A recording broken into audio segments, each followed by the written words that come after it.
सूखे पेड़ के नीचे आराम से लेटा हुआ कालू कौवा गीत गा रहा था।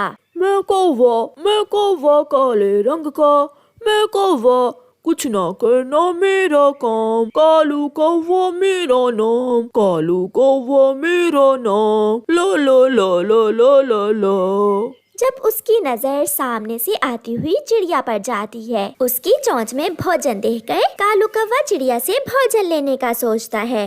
मर गया, मैं गया, मुझे कुछ दिखाई नहीं दे रहा, कोई मेरी मदद करे, आए। चिड़िया कालू कौवे की आवाज सुनकर वहाँ आ जाती है। कालू कौवे, क्या हुआ है तुम्हें और तुमने अपनी आंखें क्यों बंद कर रखी हैं? चिड़िया, मैं यहाँ भोजन की खोज में आया था कि कम वक्त दो मच्छर सीधे आए और मेरी आंखों में घुस गए। मेरी तो आंखें ही नहीं खुल रही। कौवे भैया, आप मेरे पीछे पीछे उड़ते आए, मैं आपको आपके घर तक छोड़ देती हूँ। नहीं चिड़िया, ऐसे मुझसे उड़ा नहीं जाएगा, मुझे जोरों की भूख लगी है, मुझे थोड़ा सा भोजन दे दो, यही एहसान होगा तुम्हारा मुझ पर। चिड़िया नाटकी कालू कौवे को थोड़ा सा भोजन दे देती है और वहाँ से चली जाती है। आहिस्ता से कालू अपनी एक आंख खोलकर देखता है और उछलने लगता है। चली गई बेवकूफ चिड़िया, मुझे अपना भोजन देकर चली गई। आधा मैं खा लेता हूँ और आधा ले जाता हूँ गौरी के लिए। फिर कालू कौवा मजे मजे से आधा भोजन खाता है और आधा लेकर घर चला जाता है। मैंने जैसे ही चिड़िया को देखा तो मैंने अपनी दोनों आंखें बंद कर ली। अच्छा, कैसे मुझे भी करके दिखाओ। ऐसे मैंने अपनी दोनों आंखें बंद कर ली। बहुत बड़े जोकर हो तुम भी कालू जी। लो, मैं ये चिड़िया से हटाया हुआ आधा भोजन तुम्हारे लिए ले आया हूँ, तुम भी ये भोजन खा लो। फिर गौरी कौवी वो भोजन खा लेती है। वो दोनों पति पत्नी हमेशा ऐसे ही दूसरे पक्षियों को उल्लू बनाकर उनका भोजन लेकर खा लेते थे। फिर एक दिन कालू कौवा तोते के पास जाता है और उससे कहता है, तोते वो मर जाएगा। कालू, कौन मर जाएगा, कुछ बताओ भी।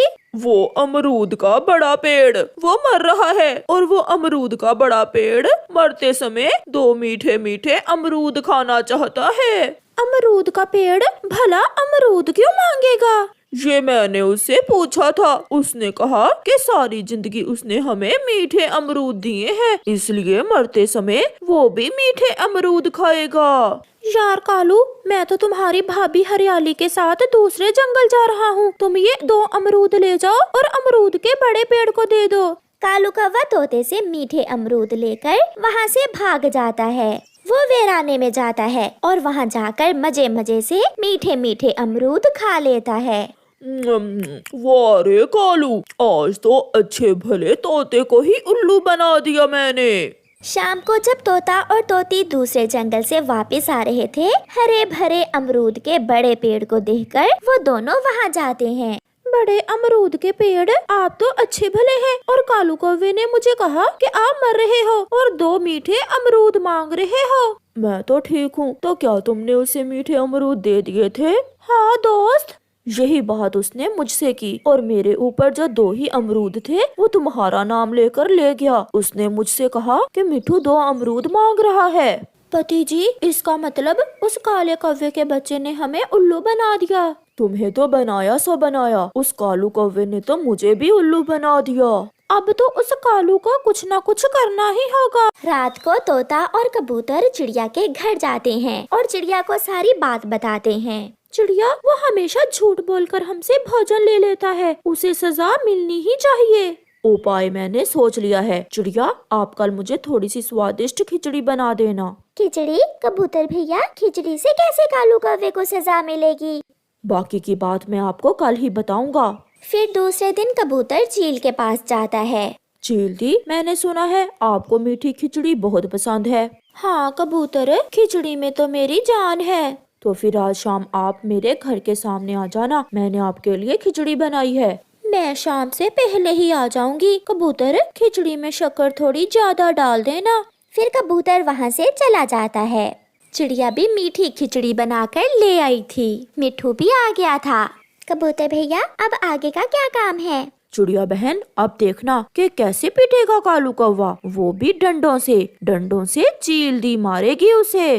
कबूतर भागा भागा कालू कौवे के पास जाता है और उससे कहता है, कालू कौवे यार, मैंने मीठी खिचड़ी बनाई है, क्या तुम खाओगे मीठी खिचड़ी? ये सुनकर कालू से पहले ही गोरी कौवी बोलती है, कबूतर मेरे सुंदर आँखों वाले भाई जी, कालू का तो कल से पेट खराब है, मैं खा लेती हूँ वो मीठी खिचड़ी। पेट खराब में तो डॉक्टर भी खिचड़ी खाने का बोलते हैं, मैं भी खाऊंगा। तो फिर जल्दी से जाओ, मेरे घर के बाहर डाल पर खिचड़ी की हंडिया पड़ी है, जाकर जल्दी से दोनों ही खा लो मीठी खिचड़ी। गोरी कालू से आगे और कालू गोरी से आगे भागता है। दोनों जल्दी से कबूतर के घर की तरफ जाते हैं। अब मिलेगी सजा तुम्हें काले कौवो, हमेशा हमें उल्लू बनाते हो।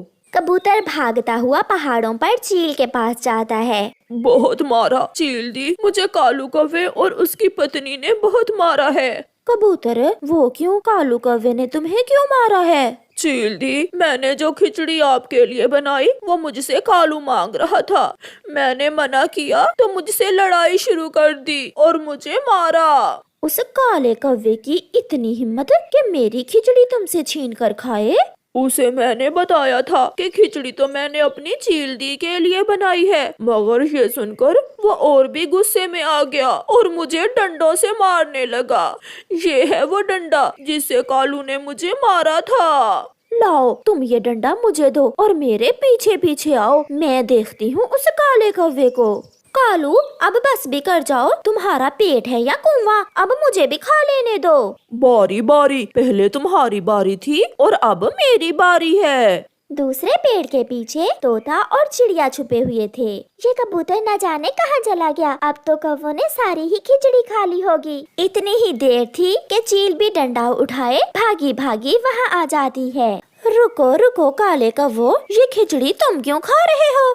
चील को देखकर गोरी और कालू की तो जान ही निकल जाती है। चील दी, ये खिचड़ी हमें कबूतर ने दी है। झूठ, ये झूठ बोल रही है। चील दी, मैंने तो ये खिचड़ी आपके लिए बनाई थी, मगर इन काले कौवों ने मुझसे हंडिया ही छीन ली। फिर क्या था, चील बड़े डंडे से दोनों कौवों की खूब पिटाई करती है। मेरी पूंछ चील दी, छोड़ दे चील दी, मेरी पूंछ टूट जाएगी। पिटाई करने के बाद चील वहाँ से चली जाती है। चिड़िया और मिट्ठू भी वहाँ आ जाते हैं। सब हंस रहे थे। हमें उल्लू बनाते हो, आज सजा मिली है तुम्हें हमें उल्लू बनाने की। गंदी आँखों वाले कबूतर, ये तुमने ठीक नहीं किया हमारे साथ। जो तुम करते हो वो ठीक होता है, कभी मुझे, कभी चिड़िया को और कभी हमारे मिट्ठू को उल्लू बनाते हो तुम। फिर रोते हुए कौवे वहाँ से चले जाते हैं। ऐसे कबूतर उन्हें सजा देता है और उनकी पिटाई चील से करवाता